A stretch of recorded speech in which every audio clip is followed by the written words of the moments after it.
जो इस पवित्र कंकर शंकर की धरा पर पवित्र शिव महापुराण कथा गुरु शिव गुरु महादेव शिव महापुराण की कथा का रस तत्व ग्रहण कर रहे हैं। और तेरी कृपा बिना ना हिले एक भी अणु, लेते हैं श्वास तेरी कृपा से तनु तनु। बखान क्या करूं मैं राखों के ढेर का, चपटी भभूत में खजाना कुबेर का। हे गंगाधार मुक्ति द्वार ओंकार तू, बोले ओंकार तू। आयो शरण तिहारी शंभु तार तार तू। भगवान देवाधिदेव महादेव आवाज पकड़ रहा है। शिव की करुणा, शिव की उदारता, शंकर की कृपा। एक मानव की देह और उस मानव की देह में परमात्मा की अविरल भक्ति।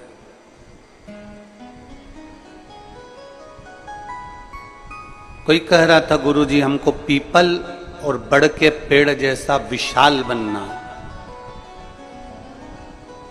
बहुत विशाल। हम कहते हैं खूब बनो। पीपल और बड़ के वृक्ष जैसे विशाल बनने में कोई दिक्कत नहीं।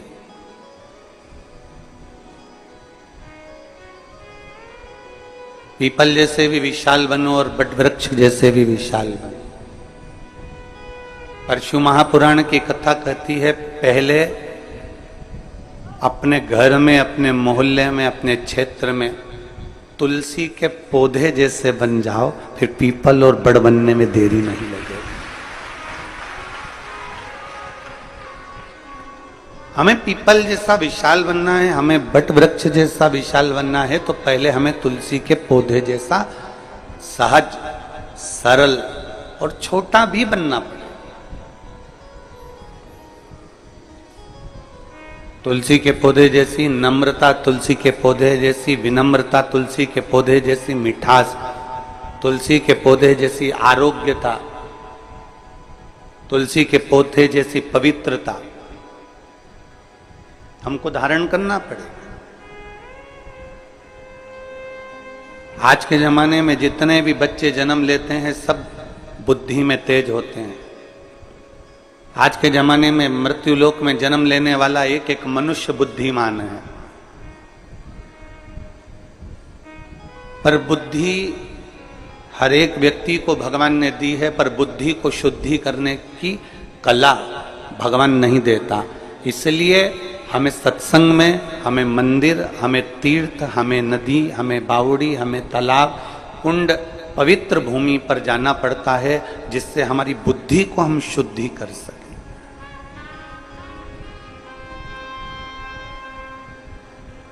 बुद्ध बनने के लिए पहले हमें शुद्ध बनना पड़ेगा। बुद्ध बनने के लिए पहले हमें अपनी शुद्धता को धारण करना पड़ेगा। अब हम विचार तो करते हैं कि हम में बुद्धि है, हम में बुद्धि है, पर शिव कथा कहती है पहले आपके अंदर मन की कितनी शुद्धता है। हमारा मन कितना शुद्ध है।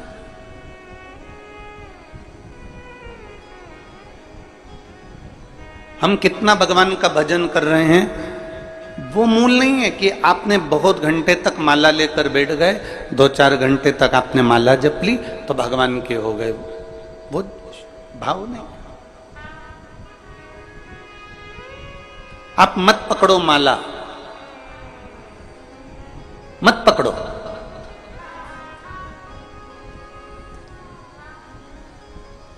आप मत पकड़ो माला, पर निवेदन है अपने घर के बुजुर्ग माँ बाप का हाथ जरूर पकड़ कर रखना।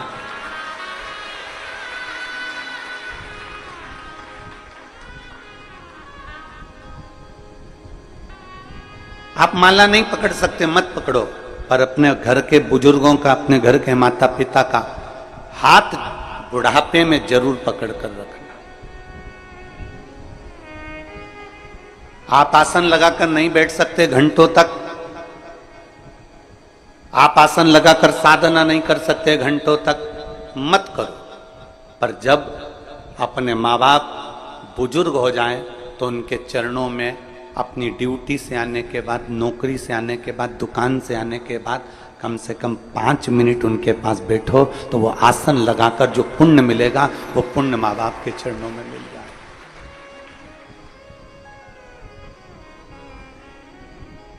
इतने बुजुर्ग माएँ बैठी हैं, मेरी जीजियां बैठी हैं, इतने बुजुर्ग मेरे जीजा बैठे हैं, मेरी माता, मेरे भाई, मेरे बंधु बैठे हुए हैं। मैं बुजुर्ग माताओं से पूछूं, क्या कभी आपने अपने बेटे से 50,000 रुपए मांगे? कभी किसी बुजुर्ग माता ने कभी अपने बेटे से कहा कि मुझे 2-4 साड़ी ला कर देना? कभी बुजुर्ग माता पिता ने आपसे कहा कि मुझे तुझे ये ला कर देना है, मुझे ये ला कर देना? कभी बुजुर्ग माता पिता अपने बच्चों से नहीं कहते कि मुझे ये ला कर देना, पर बुजुर्ग माता पिता बुढ़ापा आते आते इतना जरूर चाहते हैं कि मेरा बेटा कम से कम व्यापार से, दुकान से या कहीं से आए तो 5 मिनट तो मेरे पास बैठकर मेरे से चर्चा करे, मेरे से बात करे। बुजुर्ग माता पिता को थोड़ा सा समय दीजिए।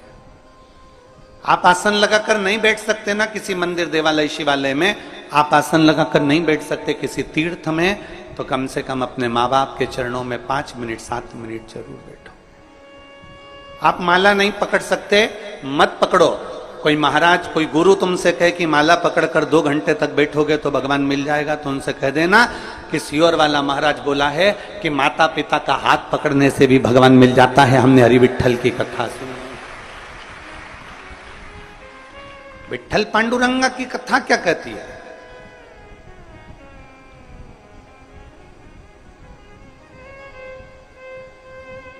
पौंडलिक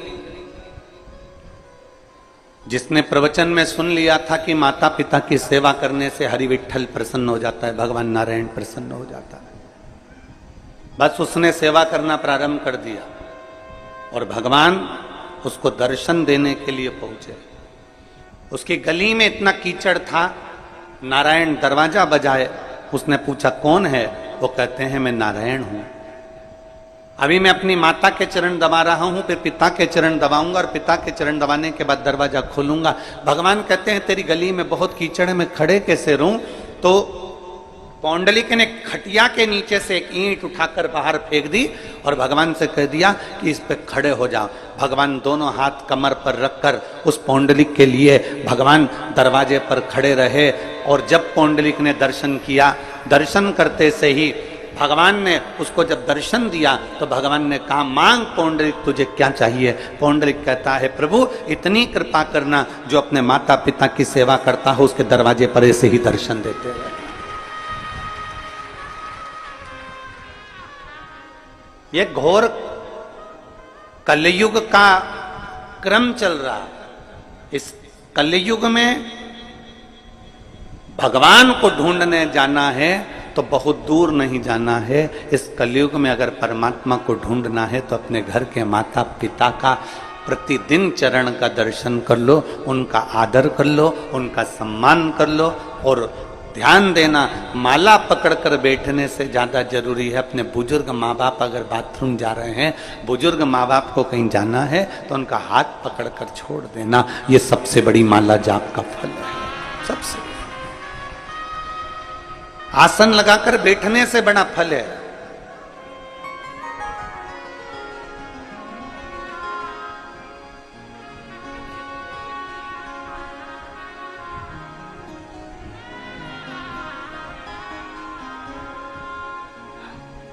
आप में से कई लोग तो हमको जानते हैं, हमारे सीहोर में मकान में आप जाएंगे तो उसमें एक हॉल है और नीचे 2 कमरे हैं और 2 कमरे ऊपर। 3 भाई, माता पिता सभी उसमें रहे। पिताजी थे तभी भी और माता जी हैं तभी भी। हम तीनों भाई का एक नियम है कि जब भी कहीं से आते हैं तो माता के पास में, पिता के पास, जब पिताजी थे तो माता पिता के पास में, अब माता जी तो माता जी के पास कम से कम आधा से 1 घंटा तीनों भाई बैठकर भगवत भजन करते, चर्चा करते।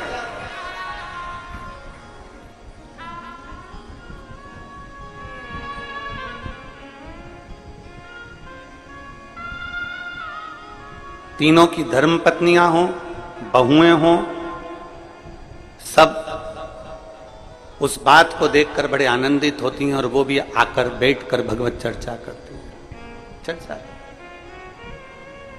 कोई दौलत माँ बाप को नहीं दी जा सकती, और समय से बड़ी दौलत दुनिया में कोई नहीं हो सकती जो बुजुर्ग माँ बाप को दी जाए। समय से बड़ी कोई दौलत नहीं, समय से बड़ी।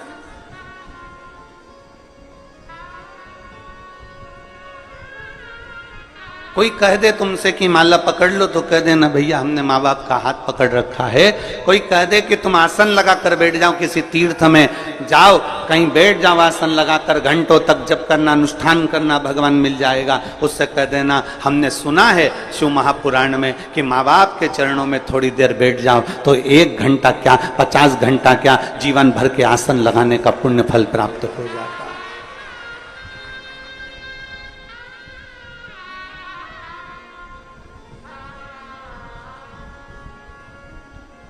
एक पुण्य हमारे भीतर जागृत हो जाए, हम एक पुण्य। और पीपल का वृक्ष बाद में बनना, बट वृक्ष बाद में बनना, पहले घर में तुलसी के वृक्ष जैसा बन, तुलसी के पौधे जैसा बनने का प्रयास करिए। छोटा है, तुलसी का पौधा बहुत छोटा है, पर इतना पवित्र है, इतना पवित्र है, बस उसके जैसी पवित्रता, उसके जैसी निर्मलता, उससे उसके जैसी एक आनंदता अपने भीतर उत्पन्न करो, अपने भीतर।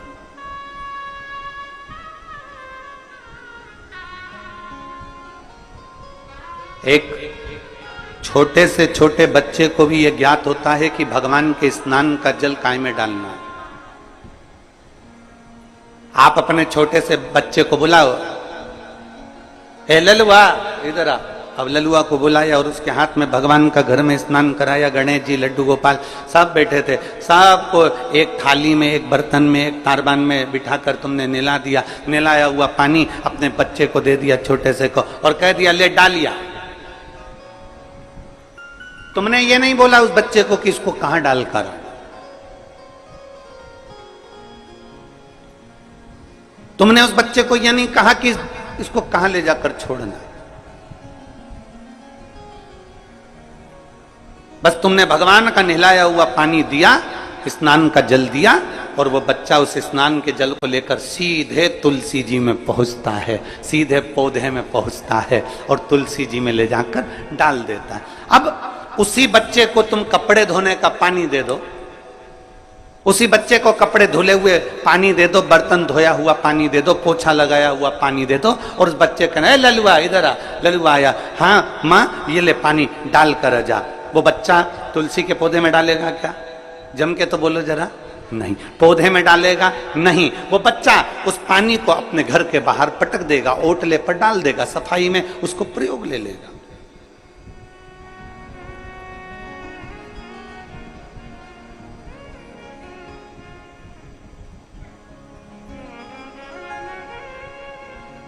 लोग कहते हैं आज के समय में सनातन धर्म को लोग जानते नहीं हैं, पर यह व्यासपीठ कहती है पक्के सनातनी के घर में, सनातन के प्रत्येक व्यक्ति के घर में बच्चा बच्चा ये जानता है कि तुलसी के पौधे की पवित्रता कितनी होती है, पीपल के वृक्ष की पवित्रता कितनी होती है, बट वृक्ष की पवित्रता कितनी होती है, बेलपत्र के पौधे की, बेलपत्र के वृक्ष की पवित्रता कितनी होती है, वो जानता है।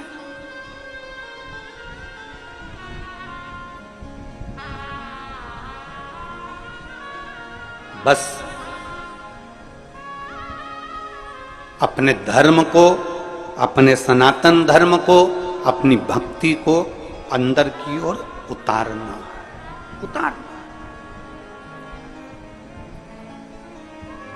एक फुटबॉल का एक गेम होता है, फुटबॉल खेली जाती है, उस फुटबॉल में लोग लात मारा करते हैं। अरे बोलो तो जम के मारते कि नहीं मारते? कोई इधर से लात मार रहा है, कोई उधर से लात मार रहा है, कोई इधर से मारे, कोई उधर से मारे, कोई इधर से मारे, कोई उधर से मारे, एक फुटबॉल उसे सब मार रहा है,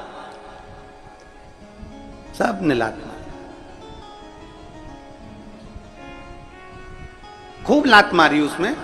अब एक व्यक्ति बैठा था, उस व्यक्ति ने कहा, पूछा किसी से कि भैया ये फुटबॉल में लात मार रहे हैं, एक फुटबॉल में इतने सारे लोग लात मार रहे हैं, ये अच्छी बात है, इस फुटबॉल में इतनी लात क्यों पड़ रही है, इस फुटबॉल में इतनी लात क्यों मारी जा रही है? तो किसी ने कहा इस फुटबॉल में इसलिए लात पड़ रही है क्योंकि ये फुटबॉल अंदर से खाली है।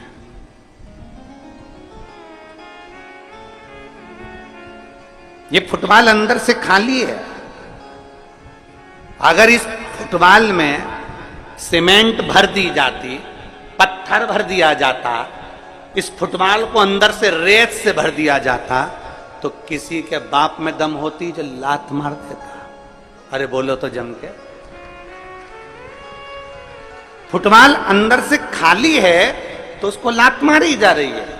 फुटबॉल अंदर से खाली है इसलिए कोई इधर से लात मार रहा है, कोई उधर से लात मार रहा है, कोई इधर से लात मार रहा है, कोई उधर से लात मार रहा है। फुटबॉल में रेत भर दो, फुटबॉल में पत्थर भर दो, फुटबॉल में अगर थोड़ी मिट्टी भर दो, फुटबॉल में अगर कुछ भर दिया होता, सीमेंट आदि का आदि भर दिया होता, घोल भर दिया होता, उसमें वजन हो जाता, तो किसी में दम नहीं थी कि फुटबॉल में लात मार देते, लात टूट जाती पर वो फुटबॉल उचकती नहीं।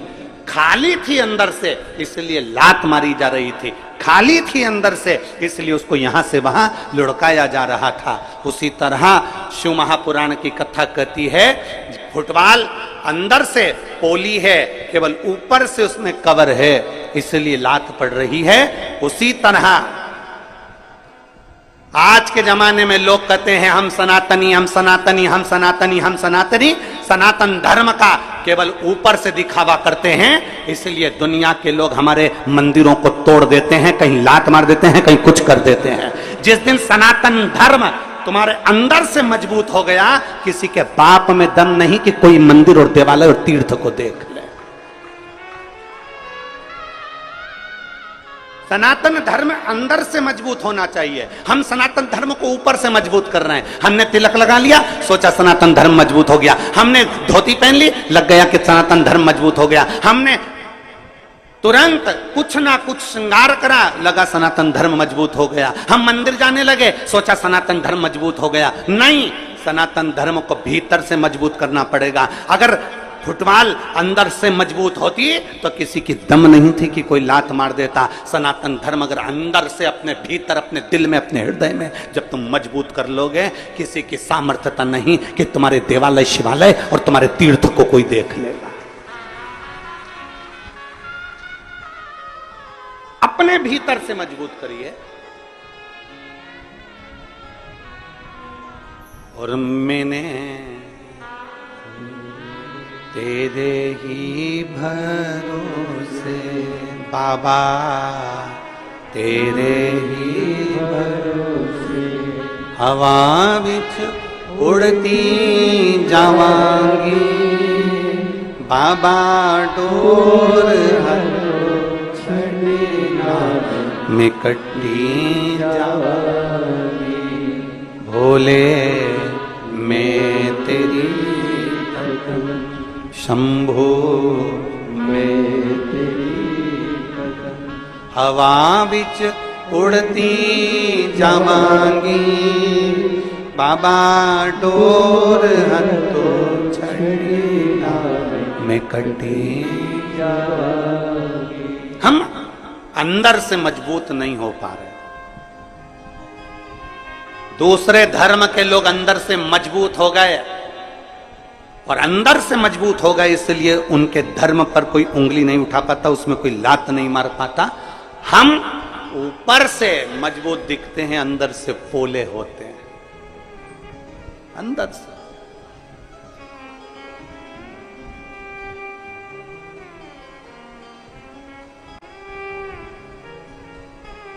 और उसको मजबूत करने के लिए आपके भीतर की निर्मलता, आपके भीतर की शुद्धता, आपके भीतर की सिद्धता, आपके भीतर का विनम्रता उसको मजबूत कर सकता है।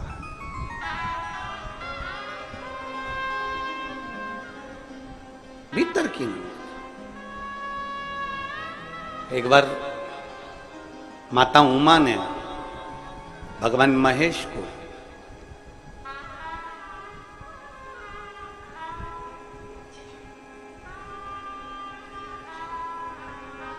सौराष्ट्र की पवित्र भूमि पर भ्रमण करने के लिए बुलाया।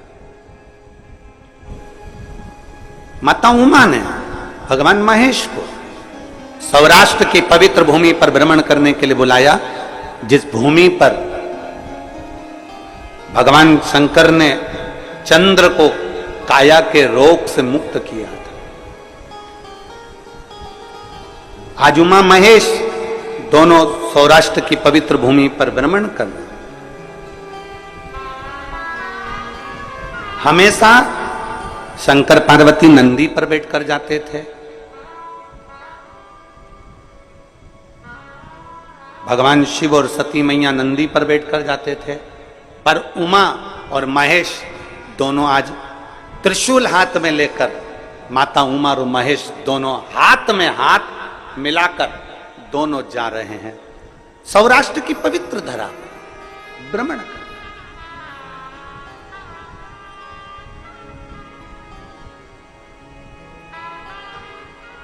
और सौराष्ट्र की पवित्र भूमि पर घूमते घूमते माता उमा ने भगवान महेश से 3 प्रश्न कर लिए।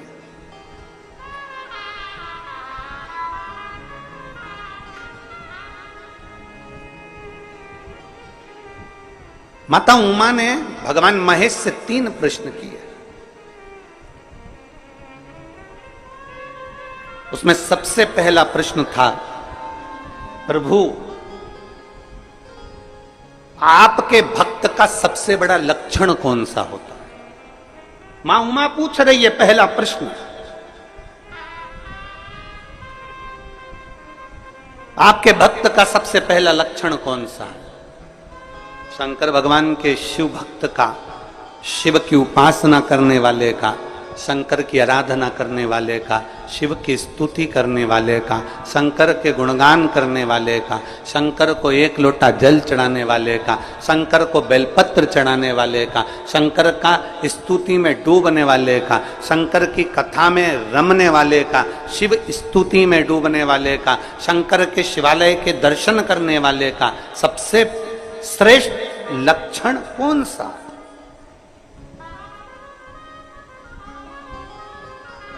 सबसे श्रेष्ठ लक्षण कौन सा? भगवान शंकर ने कहा, पार्वती मेरे भक्त का सर्वश्रेष्ठ लक्षण है विषम परिस्थिति में भी नम्र बने रहना, विषम परिस्थिति में भी नम्रता धारण करना। दुनिया आपकी कितनी भी विषम हो गई हो, दुनिया आपसे कितनी भी विषमता धारण कर रही हो, आपकी विषम परिस्थिति में भी आपकी नम्रता खत्म ना।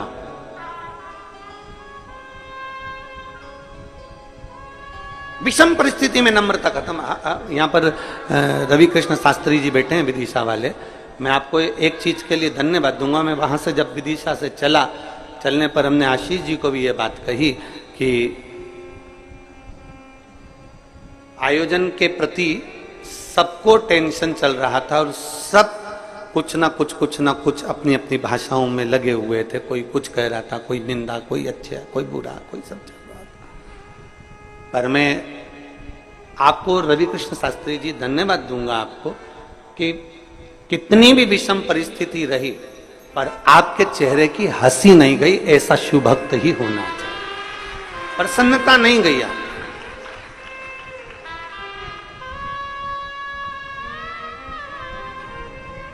और ये बहुत कम लोगों में देखने को मिलता है महाराज। हम हमारी तो बाबा की कृपा से ये कथाएं चलती रहती है। ये कथा पूर्ण होगी 25 तारीख को भिलाई में, छत्तीसगढ़ में प्रारंभ हो जाएगी 1 बजे से 4 बजे तक। 25 तारीख से 31 तारीख तक कथा चलेगी। फिर उसके बाद में अगली कथा फिर वहीं छत्तीसगढ़ में। पूरा सावन छत्तीसगढ़ वालों का।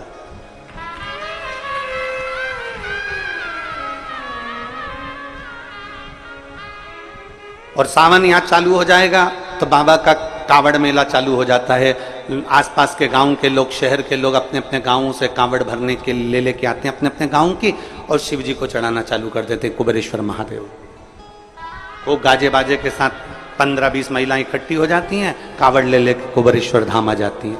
कई माताएं गाड़ियां ले लेकर आती हैं, दूर गाड़ी खड़ी कर देती हैं 2-5 किलोमीटर, और वहां से कांवड़ लेकर यहाँ आ जाती है। यहाँ कांवड़ चलती रहती है। और सीहोर की कांवड़ प्रदोष के दिन 17 अगस्त को सीहोर सीवन नदी से बाबा कुबेरेश्वर बाबा के धाम तक आई।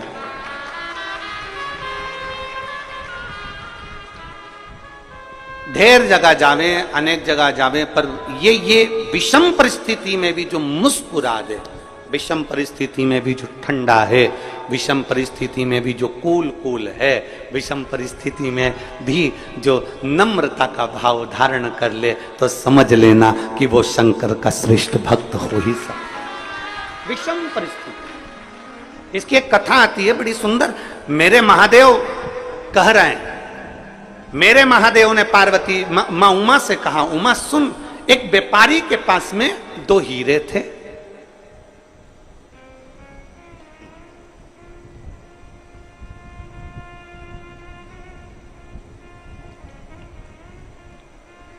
एक व्यापारी के पास में 2 हीरे थे, एक जैसे, सेम, बिल्कुल एक जैसे, और दोनों कीमत वाले, दोनों में कीमत।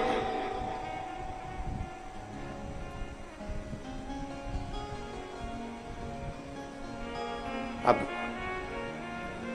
वो व्यापारी की एक आदत थी, प्रत्येक नगर में जाता और दोनों हीरों को रख देता, और नगर के राजा के पास में नगरवासियों से कहता है, एक हीरा इसमें असली है और एक हीरा इसमें नकली है। इसमें एक हीरा असली है और एक हीरा नकली है। अब आप जो बता देगा कि असली हीरा कौन सा है और नकली हीरा कौन सा है, उसको मैं ये कीमती हीरा फ्री में दे दूंगा। और नहीं बता सकते तो हीरे का पैसा तुम्हें मुझे देना पड़ेगा। हीरे का पैसा तुम्हें मुझे देना पड़ेगा। इसमें बताओ असली हीरा कौन सा, नकली हीरा कौन सा। सारे नगर नगर में जाता, कोई असली और नकली को पहचान नहीं पाता। कौन पहचान? कोई परखदार हो ना। एक बात बहुत अच्छे से याद रखिएगा, घी नकली होगा ना, चल जाएगा। ओ मेरी जीजी हो, अच्छे से समझ लेना, और मेरे जीजा होंगे, वो बेटी बेटा हो। घी नकली होगा, चल जाएगा। सोना नकली होगा, चल जाएगा। पर अपनी दृष्टि और अपना गुरु कभी नकली नहीं होना चाहिए।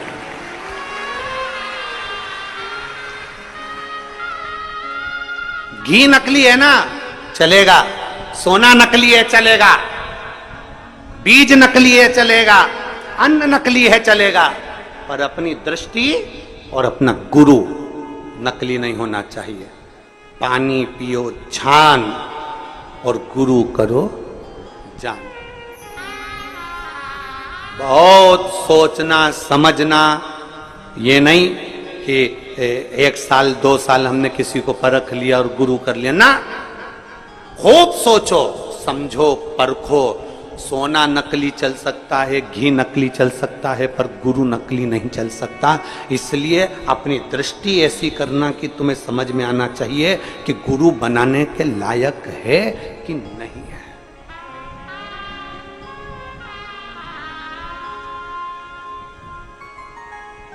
दृष्टि समझ।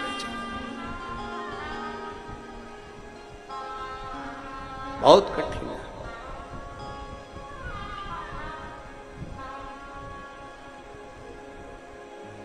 महाराज, आज के जमाने में असली घी नहीं मिलता, आज के जमाने में असली चांदी नहीं मिलती, आज के जमाने में असली कपड़ा नहीं मिलता, आज के जमाने में असली कोसा नहीं मिलता, आज के जमाने में असली चप्पल जूता नहीं मिलता, आज के जमाने में असली खाने का सामान नहीं मिलता, तो आज के जमाने में असली गुरु मिलना कितना कठिन होगा, जरा विचार करिएगा। छांटना पड़ेगा, देखना पड़ेगा, रमना पड़ेगा, ना जाने कितनी कितनी दृष्टियों से सोचना पड़ेगा, तब मिलेगा।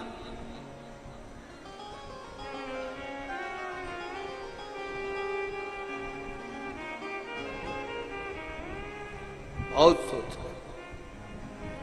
असली कौन सा इसमें, नकली कौन सा?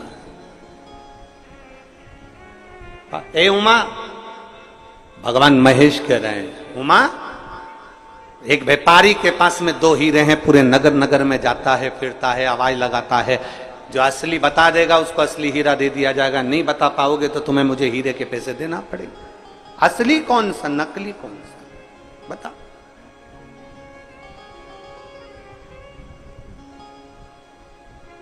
हमारे मालवा के संत श्री पंडित श्री कमल किशोर जी नागर जी महाराज अपनी भाषा में कहते हैं, हीरा को परखइयो राम कोई, हीरा को परखदार कोई नहीं है संसार, कौन परखेगा? कुछ को परखोगे, कैसे परखोगे? परख के नेत्र चाहिए। अपने नेत्र जितने परखैया होंगे उतना उतना हम असली गुरु को पहचान सकेंगे। इसलिए पहले दिन की कथा में कहा था, कहीं मत भटको, शंकर के शिवालय में जाओ, अपना हाथ लगाओ, बेलपत्र चढ़ाते हुए कह दो कि मैंने आज से आपको अपना गुरु बना लिया है, शिव मेरा गुरु है।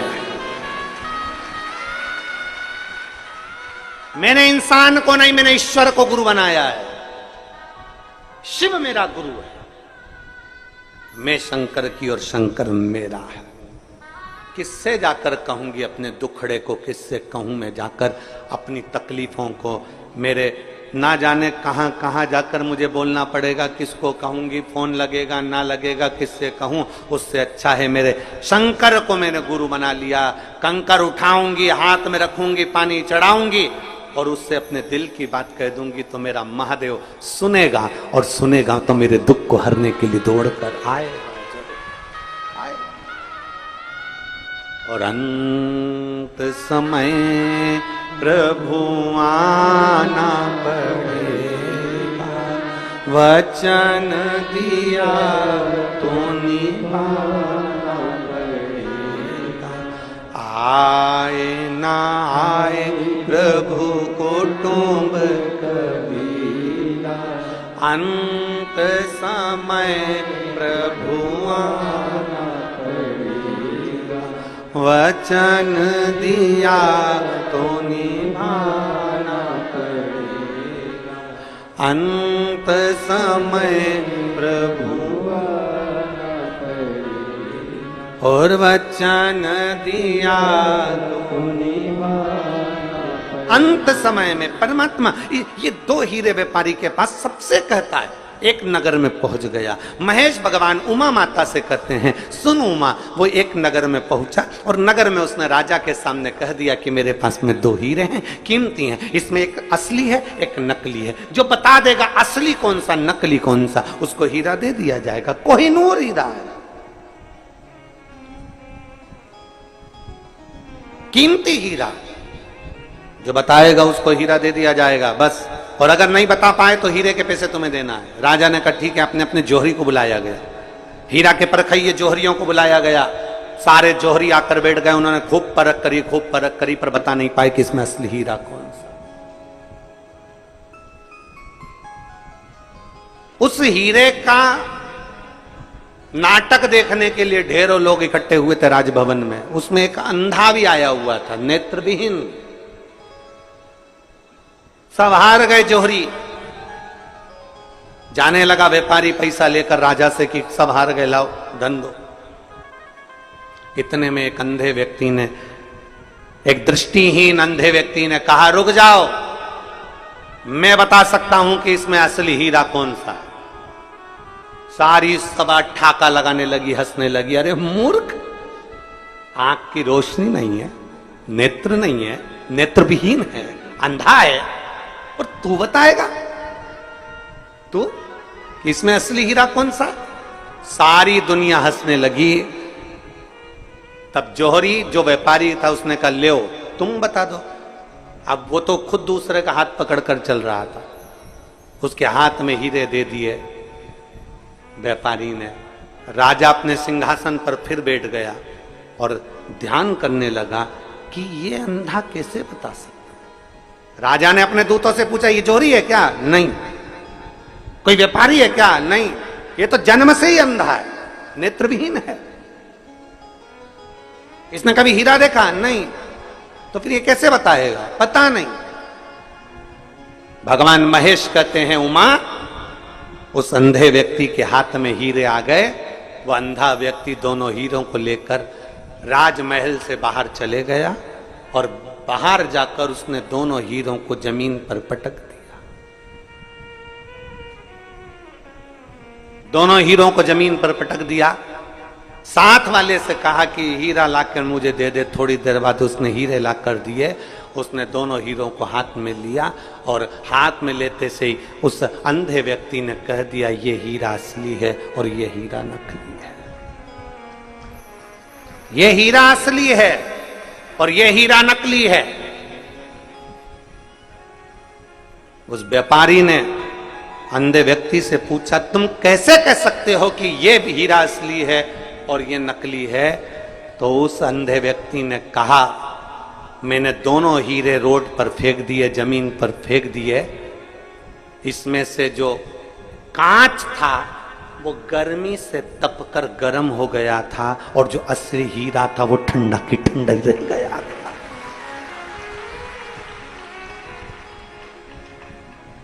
गर्म विषम परिस्थिति में क्रोध आ जाना, विषम परिस्थिति में गुस्सा आ जाना, विषम परिस्थिति में हर कुछ बोल देना, विषम परिस्थिति में परेशान हो जाना, विषम परिस्थिति में तुम कुछ को कुछ बोल दो, विषम परिस्थिति में तुम्हें अगर क्रोध आ रहा है, विषम परिस्थिति में आप अगर गलत पथ पर जा रहे हो तो समझ लेना कि आप हीरा नहीं हो, आप कांच के टुकड़े हो। हीरा विषम परिस्थिति में भी ठंडा रहता है। हीरा विषम परिस्थिति में भी ठंडा, कितनी भी धूप पड़ जाए, कितनी भी गर्मी आ जाए। जो असली हीरा अगर कोई माँ पहनती हो, असली हीरा कोई भाई पहनता हो, अगर कितनी भी गर्मी पड़ जाए, कितनी भी धूप पड़ जाए, असली हीरा गर्म ही नहीं होता। असली हीरा ठंडा की ठंडा ही रहेगा, कूल की कूल रहेगा।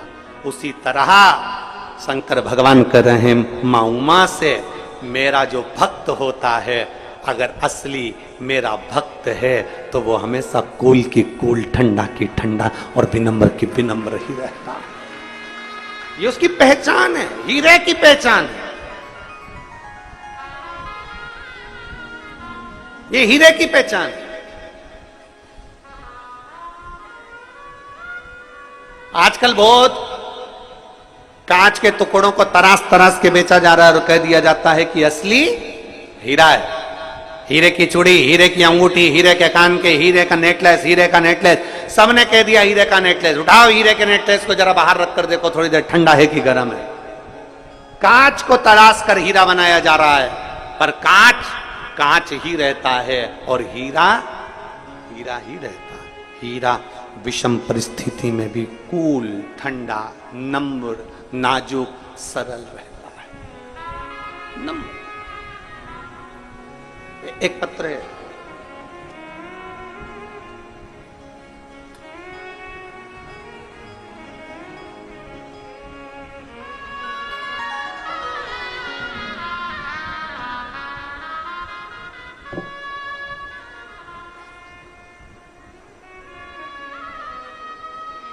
मेरा नाम ममता कुमावत है। मैं ममता कुमावत, मेरे पति का नाम बाल मुकुंद कुमावत है। मैं गांव पंथ पिपलोदा, तहसील ताल, जिला रतलाम, मध्य प्रदेश से हूं। कहीं बैठी हो तो हाथ हिला सकती हैं, अगर कहीं बैठी हो तो हाथ हिला सकती हैं। मेरा नाम ममता कुमावत है, मेरे पति का नाम बाल मुकुंद है। मैं गांव पंथ पिपलोदा, तहसील ताल, जिला रतलाम, मध्य प्रदेश से आई हूं। कहीं बैठी हैं क्या? हाँ, बच्ची आई है क्या साथ में? ले आओ इसको, ले आओ, एक बेलपत्र ले जाना, ले आओ। आने में अगर असमर्थ हो तो उसको वहीं पर बिठा दो, आप आकर बेलपत्र ले दो।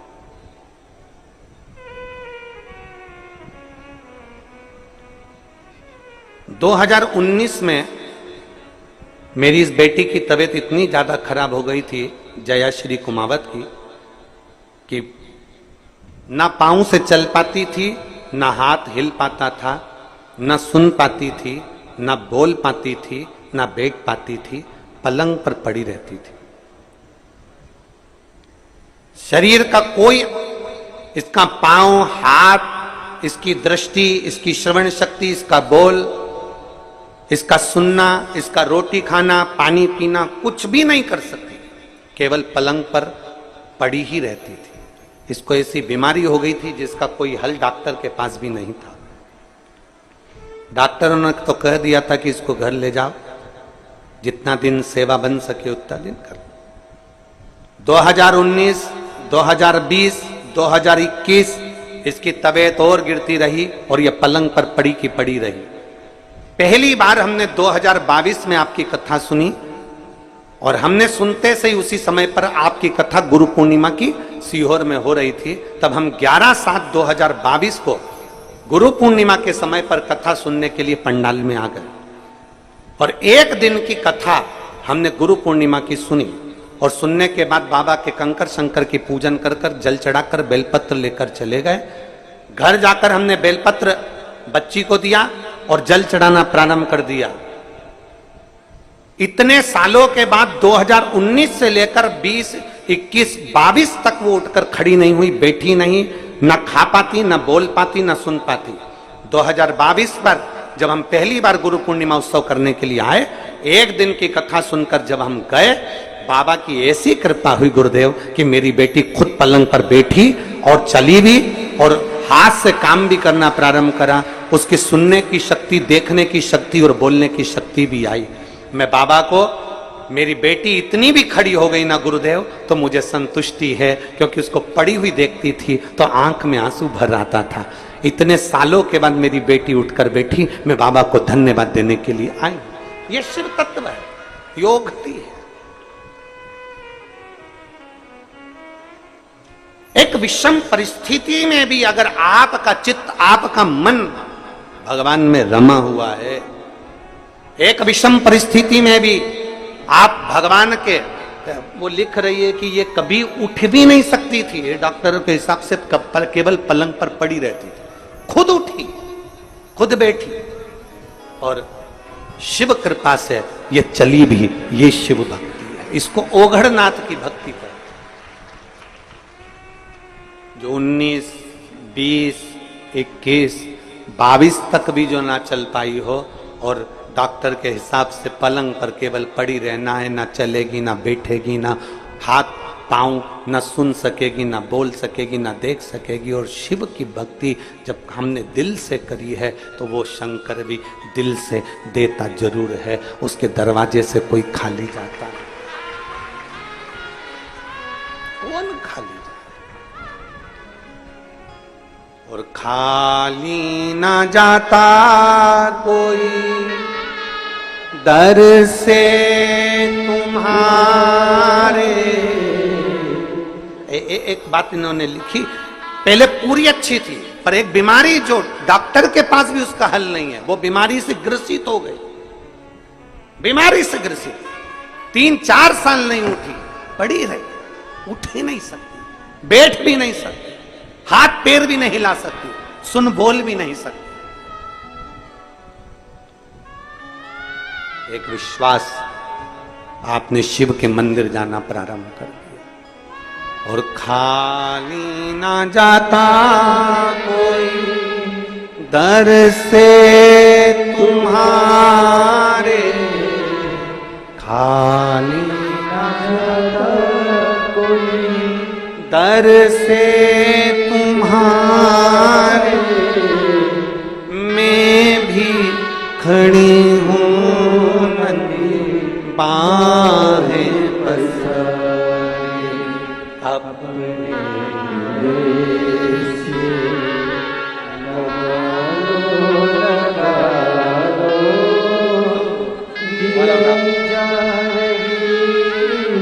जोरदार ताली बजाओ इस बेटी के लिए जो इतना परिश्रम, इतनी मेहनत।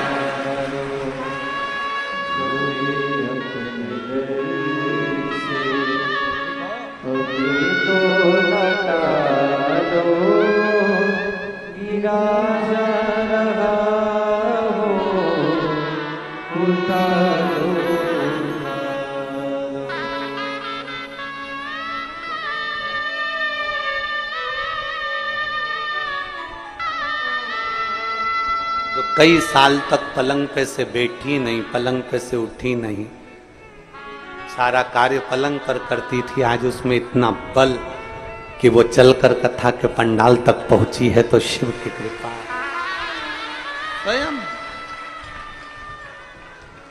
करुणा सागर की करुणा।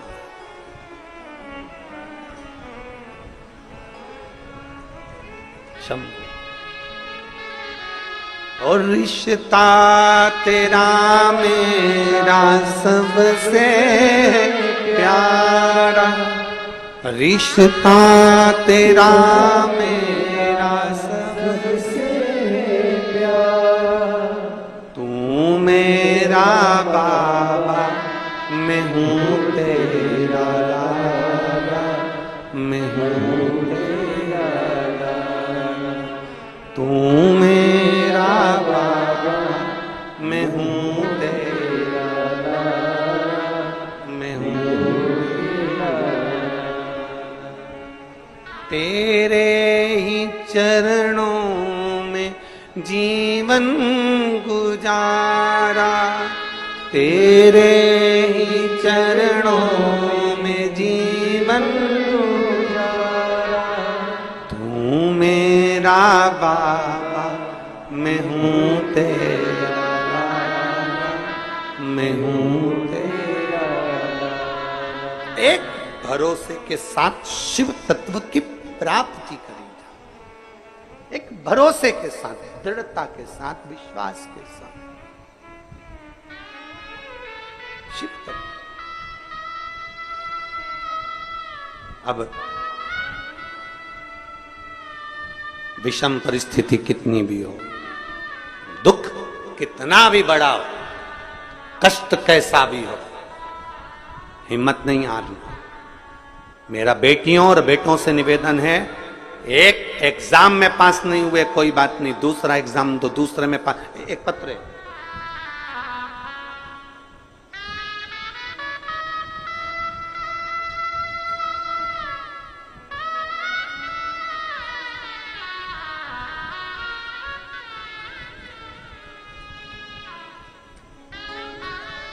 मुस्कान नेमा, पता नागेश्वर मंदिर के सामने, छिंदवाड़ा मध्य प्रदेश।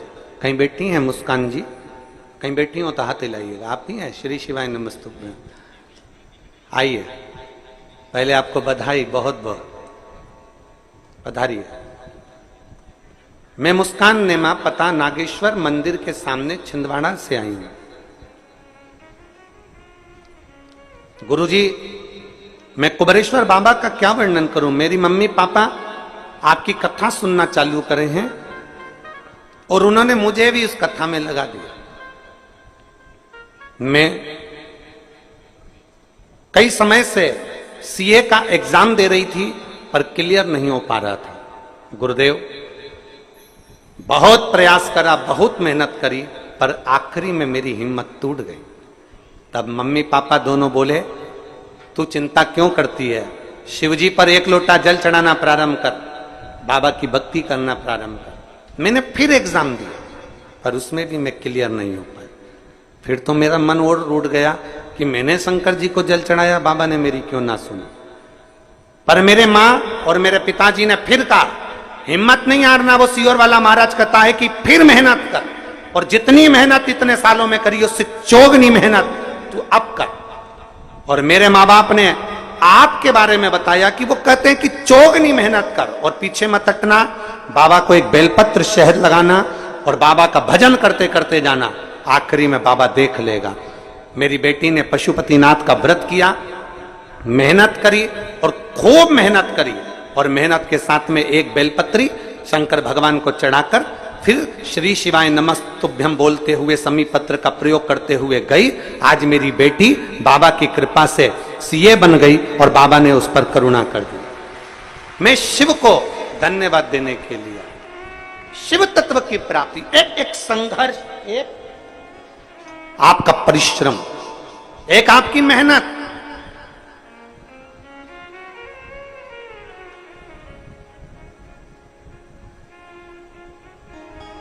जो दुनिया के लोग जो बदनाम करने वाले होते हैं ना, वो केवल इतना कहते हैं कि सीहोर वाला महाराज तो शहद में लगी बेलपत्र चढ़वाता है और लोगों से कह देता है कार्य हो जाएगा, पर पूरी बात कभी नहीं दिखाते कि सीहोर वाला महाराज कहता है कि अपनी मेहनत को 4 गुना बढ़ाना है, फिर बेलपत्र चढ़ा कर जाना।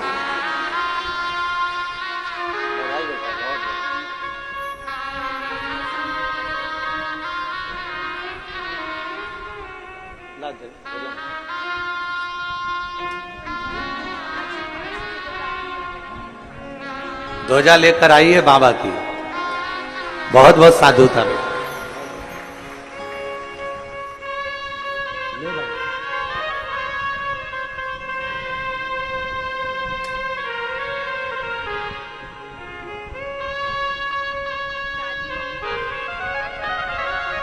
बधाई आपको, बहुत बहुत बधाई। एक बार बेटी के लिए जोरदार ताली बजाओ। बहुत बहुत साधुता बेटी, चौगनी मेहनत करी। एक बार एग्जाम दिया, नहीं हुआ, पीछे नहीं हटना है। एक बार कंपटीशन एग्जाम में बैठे, पीछे नहीं हटना है। और जितने मेरे शंकर के भक्त 17 अगस्त को कांवड़ यात्रा में आ रहे हैं, जितने बेटे बेटियां कांवड़ यात्रा में सीहोर आ रहे हैं, उनसे निवेदन करूंगा, सीहोर आने से पहले अपने दिल को पहले पक्का कर लेना, मजबूत कर लेना कि मैं कांवड़ भरने जा रही हूं तो बाबा भी मुझे कहीं ना कहीं ज्वाइनिंग जरूर कराएगा, ये निश्चित है। मेहनत करूंगी 4 गुना।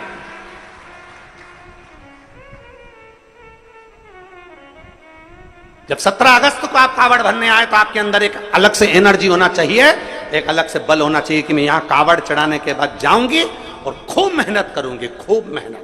और मेरा विश्वास करता है मैं उत्तीर्ण होकर रहूंगी, आगे बढ़कर रहूंगी। एक उत्साह, एक उमंगता। एक पत्र देखिए,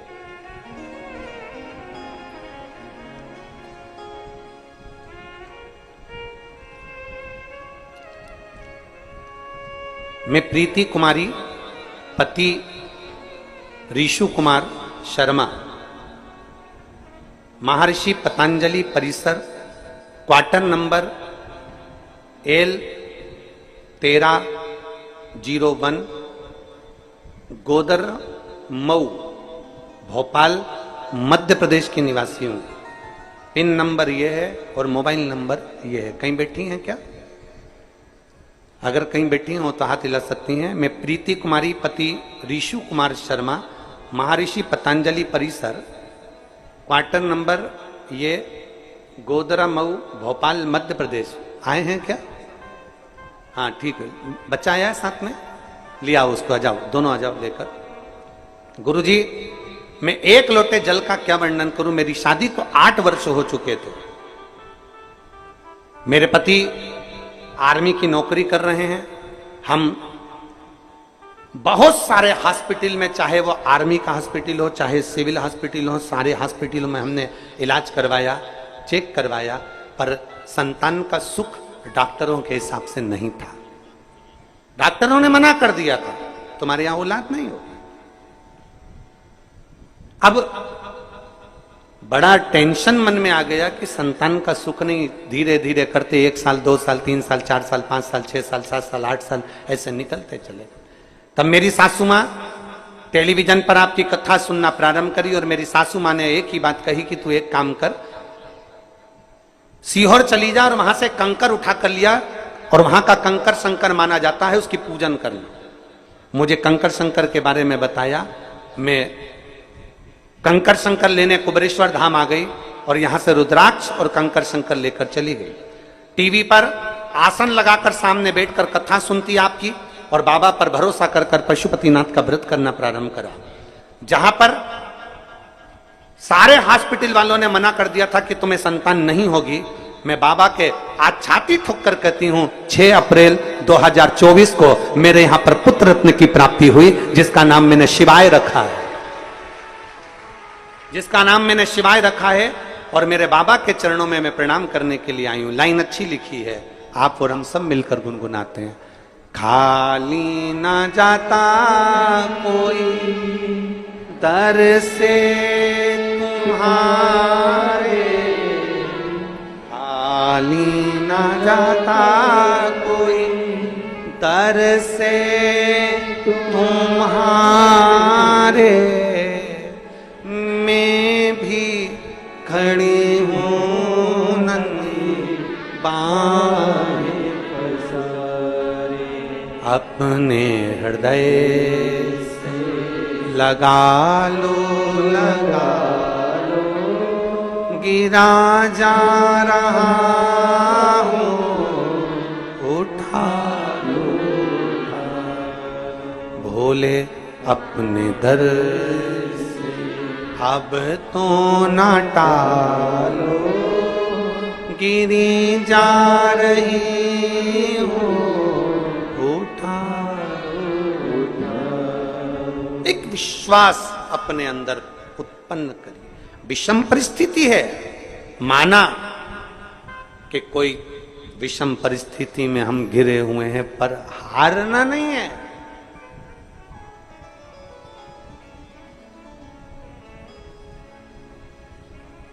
थोड़ी मेहनत हाथ की, बाकी कृपा भोले। थोड़ी कृपा, थोड़ी मेहनत हमारे हाथ की है और फिर आगे उसको छोड़ दो, उस पे छोड़ दो।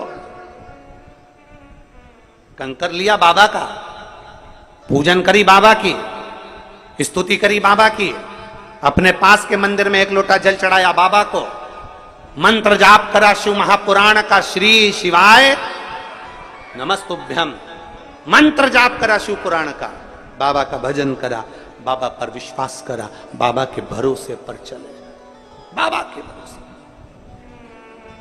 विश्वास के साथ, भरोसे के साथ।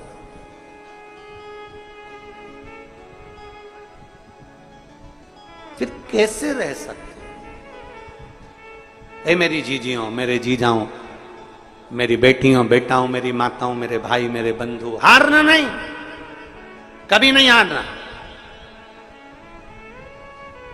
कितना भी विषम परिस्थिति है, हिम्मत नहीं हारनी। कभी मत सोचना कि मैं, कोई कह दे कि तू सीए नहीं बन सकती, कोई कह दे तू इंजीनियर नहीं बन सकता, तो कोई कह दे तू जॉब नहीं लग सकती, कोई कह दे तेरा कंपटीशन एग्जाम में नहीं हो, कह देना मैंने शिव पुराण की कथा सुनी है, मुझ में वो बल है कि मैं बनकर दिखाऊंगी और आगे बढ़कर दिखाऊंगी।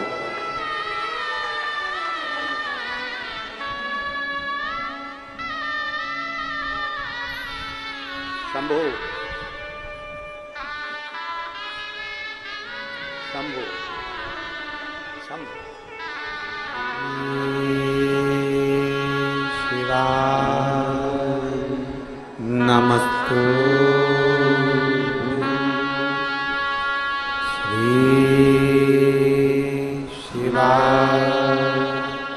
नमस्तु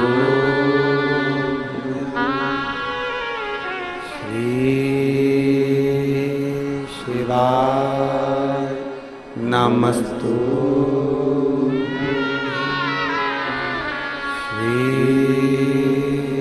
शिवाय नमस्तु श्री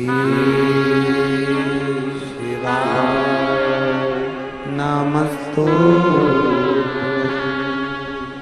भोला सब दुख काटो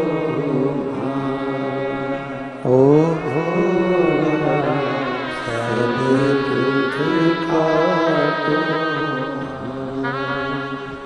शिव शंकर तेरी माला भोले बाबा तेरी माला भोला सब दुख काटो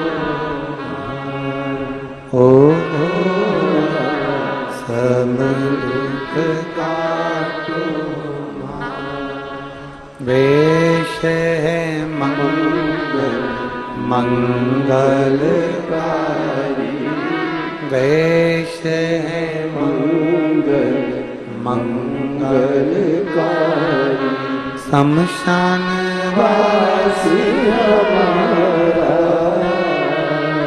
शमशान वासी हमारा ओ भोला सब दुख काटो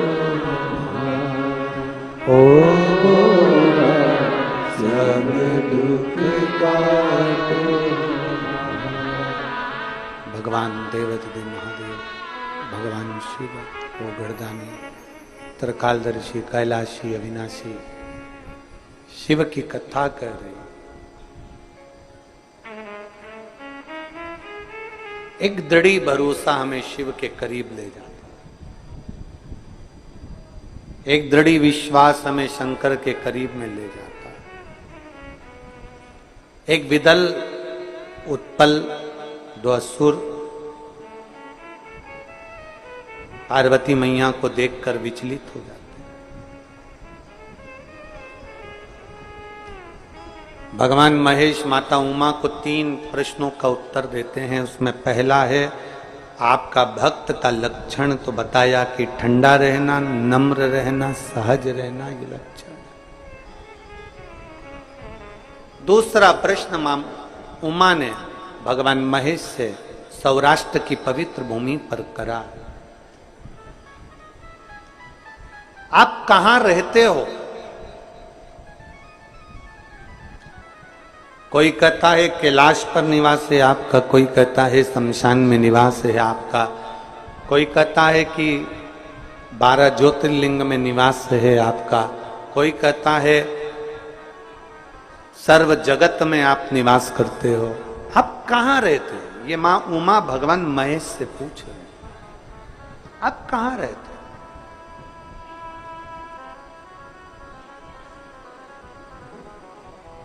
कोई तुमसे पूछ ले कि भगवान शिव कहां रहते, कोई आपसे कह दे कि भगवान कहां निवास करते। शिव महापुराण की कथा में भगवान शंकर मां उमा से कहते हैं, उमा दुनिया के लोग मुझे ना जाने कहां कहां बताते हैं, पर शिव कहते हैं, भगवान महेश कह रहे हैं माता उमा से, सुनो भगवान महेश कह रहे हैं, उमा मैं कहां रहता हूं ये संसार के लोगों से कहना चाहता हूं कि मैं अपने भक्त के दिल में सदा निवास करता हूं, सदा निवास। इसलिए निवेदन है आप सबसे, रिटर्न बढ़ा, आप सबसे निवेदन है सब कुछ करो पर किसी का दिल मत दुखाओ, क्योंकि उस दिल में शिव बसा, उस हृदय में शंकर बसा।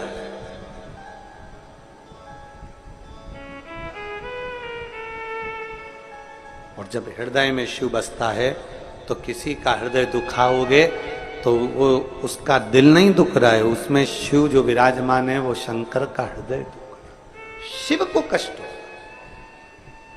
शिव महापुराण में सीख कर जाओ, चल रहे हो, जा रहे हो, भीड़ में हो, मंदिर में हो, किसी को भी अपने द्वारा धक्का ना लगे, एक ठोकर अपने कारण किसी को ना लगे, किसी को एक हाथ का टुल्ला भी नहीं लगना चाहिए, किसी को अपने द्वारा धक्का भी नहीं लगना चाहिए। कितनी बड़ी बात शिव महापुराण में लिखी है कि पार्वती, संसार में रहने वाला मनुष्य यदि मेरे शिवालय तक जाकर एक लोटा जल नहीं चढ़ा सकता, शिवालय में नहीं पहुंच सकता, भगवान के मंदिर में नहीं पहुंच सकता, पार्वती अगर वो मेरे मंदिर में भी ना गया हो तो पार्वती अगर कोई शिव महापुराण की कथा सुन कर आ रहा हो, उसके मुख का भी अगर कोई दर्शन कर लेता है तो उसकी कत्तर पीढ़ी पार हो जाती है। मात्र उसके चेहरे का दर्शन कर लेने से भी यज्ञ का फल प्राप्त हो जाता, पुण्य फल प्राप्त हो जाता। केवल एक, अगर कोई शिव महापुराण की यहां तक शिव पुराण, आप लोग, आपसे तो निवेदन है हमारा, बार बार हम कहते हैं गीता प्रेस गोरखपुर की शिव पुराण लेकर आओ, हिंदी की घर में पढ़ो। आप उसमें पढ़ेंगे ना तो विद्येश्वर संहिता के अंतर्गत वर्णन मिलेगा आपको कि अगर कोई शिव पुराण की कथा सुनकर जहां से निकल कर जाता है, शिव पुराण की कथा सुनकर व्यक्ति जहां से निकल कर जाता है, उस रास्ते में अगर कोई जीव आत्मा, किसी का एक्सीडेंट हो गया, कोई मर गया, कोई गड़ गया, कोई चले गया, कोई किसी भी तरह का दुखी व्यक्ति है और आप शिव पुराण की कथा सुनकर जा रहे हो, आपके मात्र चेहरे का दर्शन कर लेता ही या आपसे, आपके शरीर से टच होकर कोई हवा, कोई वायु अगर स्पर्श कर कर भी निकल कर उस जीव को पड़ जाती है तो उसका भी उद्धार हो जाता है, उसका भी। कितना सुंदर, तो यहां शास्त्र कर रहा है, किसी को टलना ना लगे, किसी को ठोकर ना लगे। हम तो कई बार आप लोगों से कहते हैं कथा सुनने बैठे हो ना, पीछे वालों से निवेदन है, आपको अगर आगे बैठने का शौक है तो आप 2-3 घंटे पहले आकर अपनी जगह संभालो। आपको आगे आके बैठने का शौक है ना, 2-3 घंटे पहले आप आकर जगह संभालो।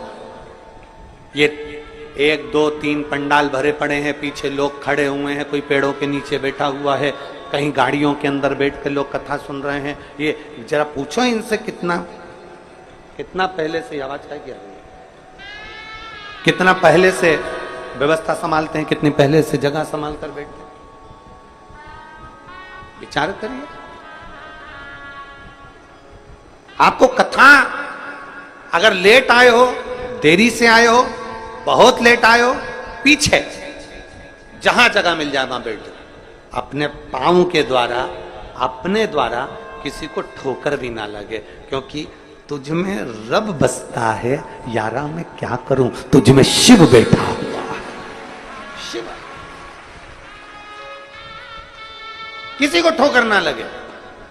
मंदिर में गए हो जल चढ़ाने के लिए, कुबेरेश्वर बाबा की धरा पर पहुंचे हो जल चढ़ाने के लिए, भीड़ है, थोड़ा पीछे से आराम से। ज्यादा भीड़ है, आवाज लगाते लगाते जाओ, बोल बम का नारा है, हर हर, सारी समस्या का हल। कोई लेट बनता है, कोई जल्दी बनता है, शिव को जल चढ़ाने वाला सेठ जरूर बनता है। बोलते बोलते जाओ, जरा आवाज लगाते लगाते लोग थोड़ा रास्ता दे देंगे। किसी को टुल्ला नहीं मारना, किसी को धक्का नहीं देना, किसी को कष्ट नहीं देना, बड़े प्रेम से भगवान की भक्ति को धारण करना है, भगवान की भक्ति को अपने भीतर उतारना। भगवान देवाधिदेव महादेव की भक्ति को धारण करना। कोई अगर मान लो अगर रास्ते में कोई बुजुर्ग है, कोई तकलीफ में, तो उसको भी उठा लेना महाराज, उसको भी हाथ पकड़ लेना। और मैं तो तेरे ही भरोसे बाबा, तेरे ही भरोसे हवा बिच उड़ती जावांगी, बाबा डोर छड़िया मैं कट्टी जावांगी, भोले मैं तेरी शंभो मैं तेरी पतंग, हवा बिच उड़ती जावांगी, बाबा डोर हतो छठी ना मैं कट्टी जाऊंगी, मैंने तेरे ही भरोसे बाबा तेरे ही भरोसे हवा बिच उड़ती जावांगी, बाबा डोर हतो छठी ना मैं कट्टी जावांगी, भोले मैं तेरी शंभु मैं तेरी। एक विश्वास अपने भीतर धारण, एक भरोसा अपने भीतर धारण। जब एक विश्वास, जब एक भरोसा अपने भीतर हो तो परमात्मा क्यों ना मिले। माता उमा भगवान महेश से कह रही हैं, प्रभु आप कहां रहते हो, आप कहां रहते हो, आप किस जगह पर रहते हो। भगवान महेश ने कहा, उमा मैं अपने भक्त के, जम के बोलो जरा, जम के, हृदय में रहता हूं, दिल में रहता हूं। आप कहां रहते हो, मैं अपने भक्त के दिल में, अपने भक्त के हृदय में रहता हूं, अपने भक्त के दिल में। अब जरा तुम्हारे जैसा भक्त नहीं चाहिए वो कि तुरंत एक साथ उठ के खड़े हो गए।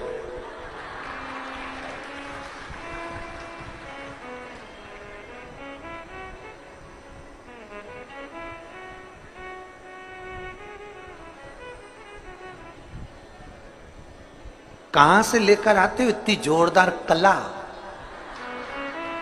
इतनी जोरदार।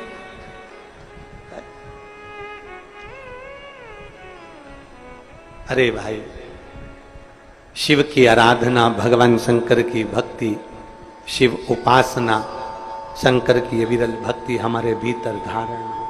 और शंभु शरणे पड़े मांगू घड़ी रे, दुख काटो दया करीन दर्शन ओ शंभु शरणे मांगू घड़ी रे, दुख काटो दया करीन दर्शन, दया करीन दर्शन। अपने भीतर एक विश्वास उत्पन्न करिए। तीसरा प्रश्न किया है मां उमा ने भगवान महेश से, तीसरा प्रश्न। और तीसरा प्रश्न कर कर कहा, प्रभु मेरा अगला प्रश्न आपसे है, तीसरा, 3 प्रश्नों का क्रम था, तीसरा प्रश्न किया, बाबा हे भगवान शिव, आपको पाने के लिए, आपको प्राप्त करने के लिए कहां जाया जाए, किस स्थान पर जाया जाए, किस भूमि पर जाया जाए, कहां। कलकत्ता में एक बात कही थी, आप लोगों ने सुनी होगी, एक लोटा जल कहीं पे भी चढ़ाते जाओ, वहां पर भी बीज अंकुरित हो जाता है। कुछ डालो मत डालो, अपने आप दूबा लग जाएगी, पौधा लग जाएगा, अपने आप कोई ना कोई बीज उत्पन्न हो जाएगा, अपने आप वहां पर कोई पौधा आ जाएगा। आपको पाने के लिए कहां जाना पड़ता है? भगवान देवादिदेव महादेव ने कहा, मुझे पाने के लिए कहीं जाने की जरूरत नहीं है, निर्मल मन सो मोहि पावा। बस अपने भीतर, जिस दिन तेरा हृदय के अंदर तूने झांक लिया, तेरे भीतर तूने झांक लिया, वो कहते हैं ना, एक उंगली हम किसी पर उठाते हैं तो ये 3 उंगलियां हमारी ओर जाती है। हम एक उंगली अगर किसी पर उठाए हैं तो ये 3 उंगलियां हमारी ओर आ रही है, 3 उंगली। उसमें एक गलती है, अपने में 3 है। हमें किसी पर उंगली नहीं उठाना। वो कहते हैं ना, एक घर में एक मेहमान आ गए। मेहमान आए तो उन्होंने दरवाजा बजाया, दरवाजा बजा, घंटी बेल बजा के दरवाजा बजा के अंदर प्रवेश किया। कौन है? पत्नी ने आवाज लगाया, मैं रामू। अच्छा, कौन? अरे आपके पति का दोस्त। अच्छा, दरवाजा खोला, अंदर आ। उसकी वाइफ भी साथ में थी, पत्नी भी थी, बच्चे भी थे। दरवाजा खोला, उन्होंने सोफे पर बिठाया, बैठो। और फिर पत्नी ने अपने बच्चों को आवाज लगाया, सुनते? ए बाबा, ए बाबू, इधर आओ जरा। बच्चा दौड़ कर आया। हाँ मम्मी, जा, तेरे पापा को जाकर सूचना दे, उनके दोस्त आए। देख क्या पापा कहां है, जरा बोल कर। बच्चा दौड़ा, बच्चा गया। उसके पीछे पीछे बच्चे के साथ में घर में कुत्ता भी रह रहा था, वो भी दौड़ गया। अब दोनों पापा को सूचना कर दी है, दोनों आ गए। कौन कौन आ गए? वो बच्चा भी, जम के बोलो, जम के तो बोलो, कुत्ता, दोनों आ गए। अब बच्चा आया तो बड़े आराम से अंकल से बात कर रहा, और कुत्ता आया ना तो वो तो बहुत हाँप रहा। कुत्ता ऐसा हाँप रहा, ऐसा हाँप रहा, ऐसा हाँप रहा, उसकी तो जीवान निकाल के हाँपड़ी भराई चली, भराई चली, भराई चली। अंकल ने पूछा, तुम दोनों आ रहे थे, तू हाँप नहीं रहा बेटा, और ये कुत्ता इतना क्यों हाँप रहा है? तो बच्चा बोला, अंकल मैं सीधे सीधे रास्ते आ गया, ये कुत्ता जितने पीछे पड़ रहे थे ना, उनसे भौंक भौंक के, उनसे मुंह मिला मिला कर, चिल्ला चिल्ला कर, तब जाकर यहां पहुंचा है। निवेदन है, सीधे चलो, हाप नहीं भराएगी। कुत्ते जैसे मत बनो, जो मिल जाए उसी के पीछे पड़ गए, भौंकना चालू। यहां भौंक लिए, वहां भौंक लिए, वहां भौंक लिए, वहां भौंक लिए, वहां भौंक लिए। कई पड़े ऐसे, कई पड़े जो दिन भर बैठे बैठे केवल दूसरों को भौंकते ही रहते, भौंको भौंको भौंको भौंको। सीधे चलिए, सीधे। आराम से चलोगे तो आराम से सोफे पर बैठकर अंकल से बात करोगे, और वो अंकल है मेरा देवाधिदेव महादेव। आराम से बात करोगे, हापड़ी नहीं भराएगी, वरना हाँपते रहोगे, क्योंकि भोगते रहे हो, नहीं भोगना।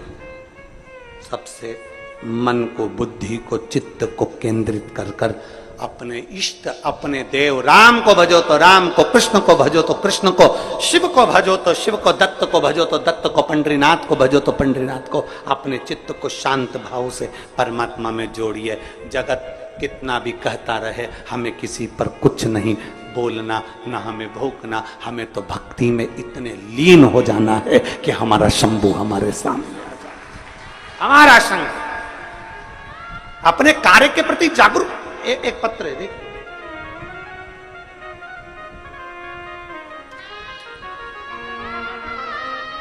पत्र देना, पत्र आगे गिरा,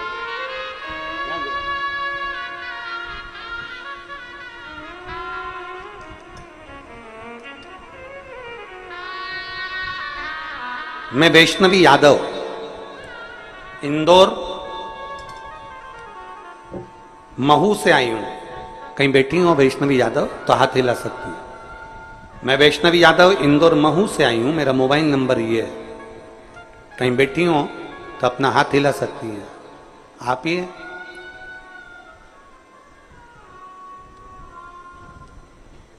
मैं वैष्णवी दादी, आप दादी आई हैं उसकी। आ जाओ, एक बेलपत्र ले जाना, आ जाओ।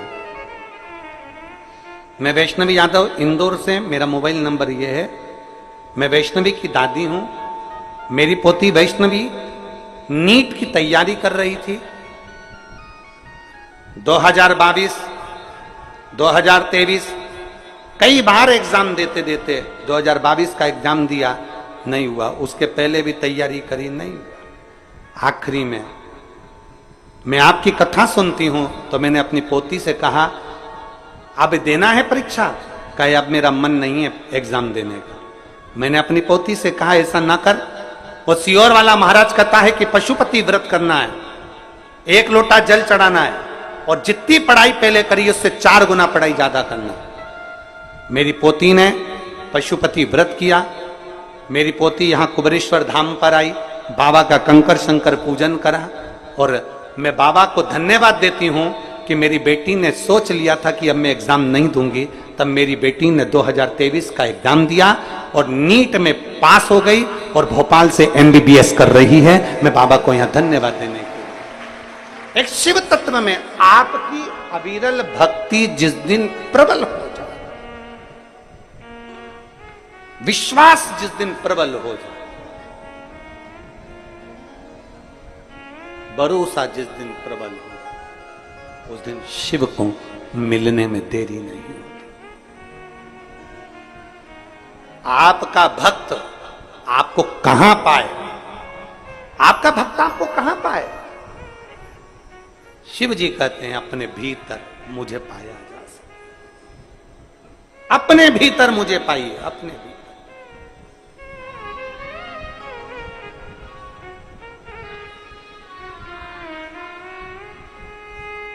और मैंने तेरे भरोसे बाबा, तेरे ही भरोसे हवा विच उड़ती जावांगी। बाबा डोर छंदीना में कटी जावांगी। बधाई हो। भूले मैं तेरी पतंग शंभो, मैं तेरी पतंग हवा विच उड़ती जावांगी। बाबा डोर हथों छंदीना में कंटी।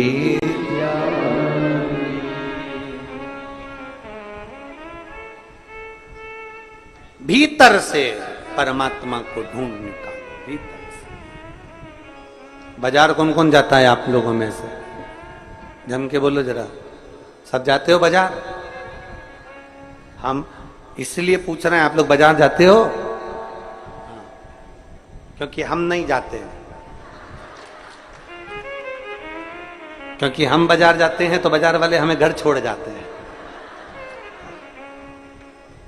हम नहीं जाते।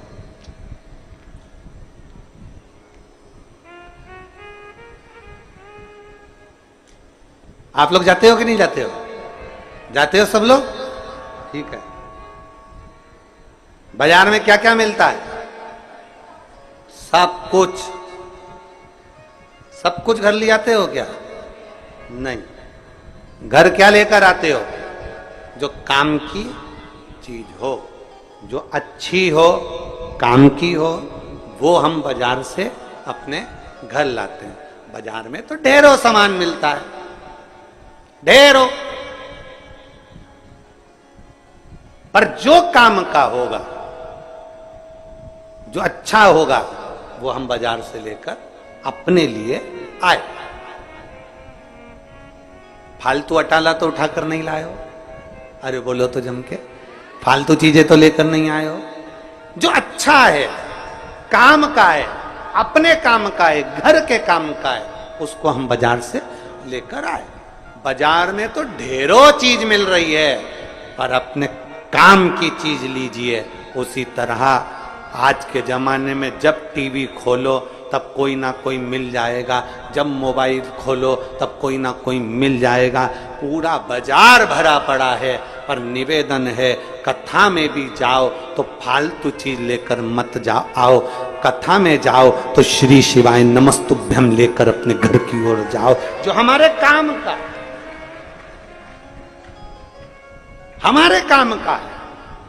अब कथा में तो बहुत सी चीजें मिलती है, कोई ने टल्ला लगा दिया, कोई ने पांव मार दिया, कोई ने पानी ढोल दिया, कोई ने कुछ कर दिया, कोई ने पांव मार दिया, कोई ने कुछ कर दिया, कोई ने कुछ कह दिया, ढेरों चीज मिलेगी। हमें वो लेकर नहीं जाना, हमें कथा में आए हैं, बाजार आए हैं तो काम का सामान लेकर जाना, अच्छा लेकर जाना। उसी तरह कथा में आना तो जिससे हमारा कल्याण हो सके, जिससे हमारा उद्धार हो सके, जिससे हमारी मुक्ति हो सके, जिससे हमें शिव मिल सके, ऐसा कुछ अपनी जिंदगी में लेकर जाना जिससे परमात्मा से संबंध जोड़ सके, कुछ अच्छा।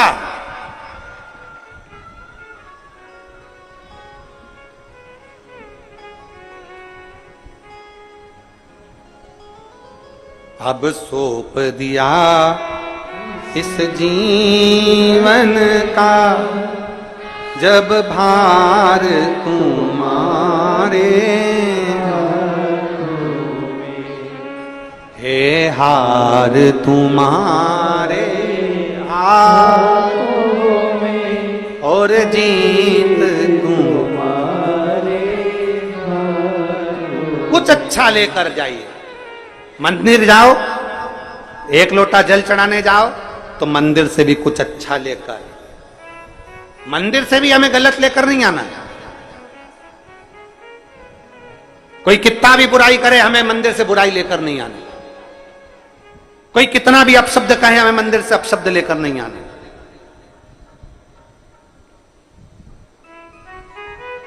शरीर क्या है? अरे जम के तो बोलो, शरीर क्या है? दुकान। जीवन क्या है? दुकान का ताला। दुकान बंद रहती है तो मालूम नहीं पड़ता ये काय की दुकान है। बोलो सही है कि गलत है? दुकान बंद रहती है, मालूम नहीं पड़ता ये काय की दुकान है।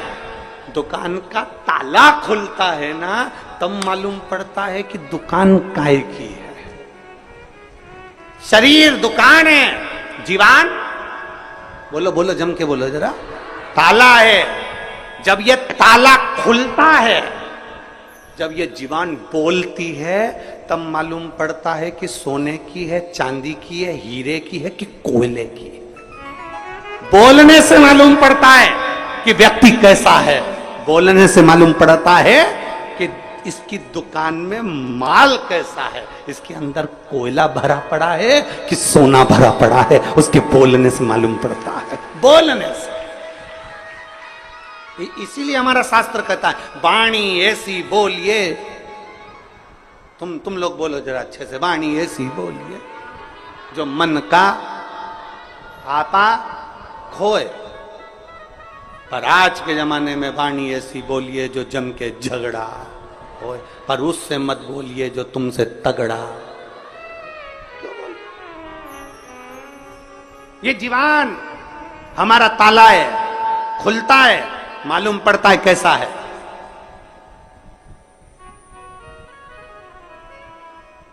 कई लोग कहते हैं तुम्हारे दोस्त बहुत अच्छे हैं, तुम्हारे दोस्त बहुत अच्छे हैं, तुम्हारे दोस्त बहुत अच्छे हैं। उससे पूछो जिसका दोस्त है, वो तुरंत कह देता है। एक बार जरा अच्छे से उससे मिल ली ना, मालूम पड़ जाएगा कि कैसा है। ताले से मालूम पड़ता है दुकान कैसी है, सोने की, चांदी की, कि पान की, कि मालूम पड़े कचरे की, कि कबाड़े की, कि कोयले की। दुकान जीवन से मालूम पड़ता है। आप कितना अच्छा बोल रहे हो, आपकी जीवन से मालूम पड़ जाता है कि व्यक्ति कैसा है। आपके व्यवहार से मालूम पड़ जाता है व्यक्ति कैसा है।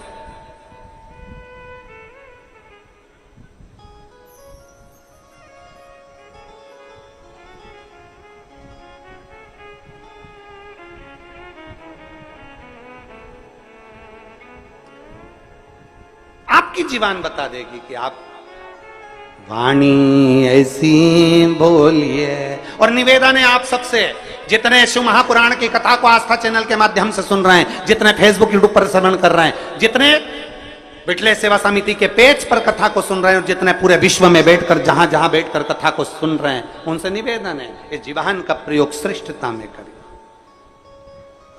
श्रेष्ठता।